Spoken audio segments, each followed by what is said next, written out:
ये हैं उत्तराखंड के गांव में जन्मे और 12 साल तक चीन में वेटर का काम करने वाले देव रतूड़ी, जो आज चीन के सबसे बड़े सुपरस्टार हैं।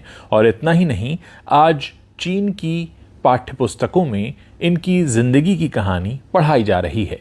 तो आइए आपको सुनाते हैं एक ऐसे भारतीय की कहानी जिसने चीन में जाकर अपना नाम रोशन किया। देव रतूड़ी 1976 में उत्तराखंड के टिहरी गढ़वाल डिस्ट्रिक्ट के एक छोटे से गांव केमरिया में जन्मे थे। ब्रूस ली और उनकी फिल्मों के हमेशा से फैन रहे और ब्रूस ली को ही आइडल मानते हुए इन्होंने कराटे भी सीखा। उन्हीं की तरह हीरो बनने के लिए कुछ हिंदी फिल्मों के ऑडिशंस भी दिए, पर ये फेल हो गए। इसके बाद साल 2005 में ये चीन पहुंचे। वहां एक इंडियन रेस्टोरेंट में वेटर का काम करने लगे। कुछ सालों बाद इन्होंने खुद का रेस्टोरेंट भी शुरू कर दिया। एक दिन उसी रेस्टोरेंट में एक डायरेक्टर आए जिन्होंने अपनी टीवी सीरीज में इन्हें एक छोटा सा रोल ऑफर कर दिया।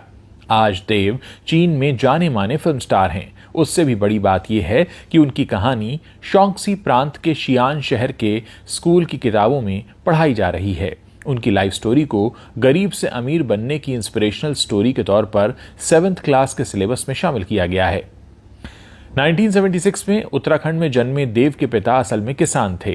देव के 5 भाई बहन थे और उनके पेरेंट्स बच्चों की बेसिक जरूरतें पूरी करने में भी अक्षम थे।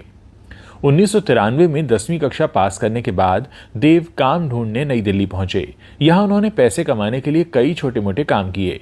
जो पैसे कमाए उससे घर वालों की भी मदद की। दिल्ली में ही रहते हुए उन्होंने ब्रूस ली की फिल्में देखी और फिल्मी दुनिया में अपना लक ट्राई करने के लिए मुंबई पहुंच गए। 1998 में मुंबई पहुंचकर देव ने कई फिल्मों के ऑडिशन दिए, पर कहीं बात नहीं बनी।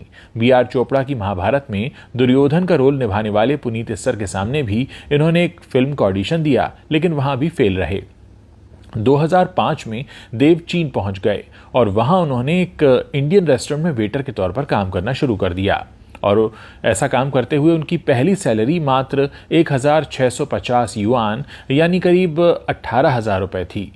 देव बताते हैं, मैं दिन में वेटर के तौर पर काम करता था और रात में अपनी मार्शल आर्ट्स की ट्रेनिंग लेता था। इस दौरान कुछ लोगों ने मुझे बताया कि आगे की ट्रेनिंग के लिए मुझे चीन के शाओलिन टेम्पल जाना पड़ेगा और वहां जाना मैं अफोर्ड नहीं कर पा रहा था।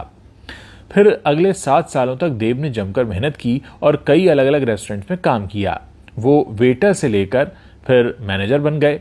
इसी बीच 2011 में देव पहली बार इंडिया वापस लौटे और ऋषिकेश की रहने वाली अंजलि से शादी कर ली। 2013 में देव ने शियान शहर में इंडियन कल्चर थीम पर अपना खुद का रेस्टोरेंट शुरू किया। शुरुआत में इसका नाम रेड फोर्ट था, जिसे बाद में बदलकर अंबर पैलेस कर दिया गया। 2017 में इसी रेस्टोरेंट में देव को एक डायरेक्टर ने नोटिस किया। उन्होंने देव को अपनी टीवी सीरीज स्वैट में छोटा सा रोल ऑफर कर दिया। यहां से देव का नया करियर शुरू हो गया। तब से अब तक देव करीब 35 चाइनीज फिल्मों और टीवी सीरियल समेत कई सारी हॉलीवुड फिल्मों में भी काम कर चुके हैं। आज चीन में देव के टोटल 8 रेस्टोरेंट हैं। देव बताते हैं कि चाइनीज फिल्मों में काम करने के बाद मैं यहां पॉपुलर हो गया। मुझे यहां लोगों ने खूब प्यार दिया। पैंडेमिक में भी लोगों ने मेरी खूब मदद की और उन्होंने कोरोना के दौरान भी मुझे अपना लिया। देव आज अपनी पत्नी अंजलि और 2 बच्चों के साथ शियान में रहते हैं और उनके मन में अभी भी अपने गांव के लिए बहुत सारा प्यार है। वो अपने गांव से करीब 150 से अधिक बेरोजगारों को चीन लेकर आ चुके हैं और वहां उन्हें नौकरियां भी दिला चुके हैं। आज चीन पहुंचने के 18 साल बाद देव की लाइफ जर्नी शियान शहर के स्कूल की किताबों में पढ़ाई जा रही है। उनकी इस इंस्पिरेशनल स्टोरी को 7th क्लास के सिलेबस में शामिल किया गया है। एक भारतीय होने के नाते यह हम सब के लिए भी गर्व की बात है कि एक भारतीय चेहरा विदेश में जाकर अपनी धाक जमा चुका है और ये सब उसने अपने बल पर किया है। वाकई देव रतूड़ी जैसे भारतीय पूरी दुनिया में भारत की शान बढ़ाते हैं।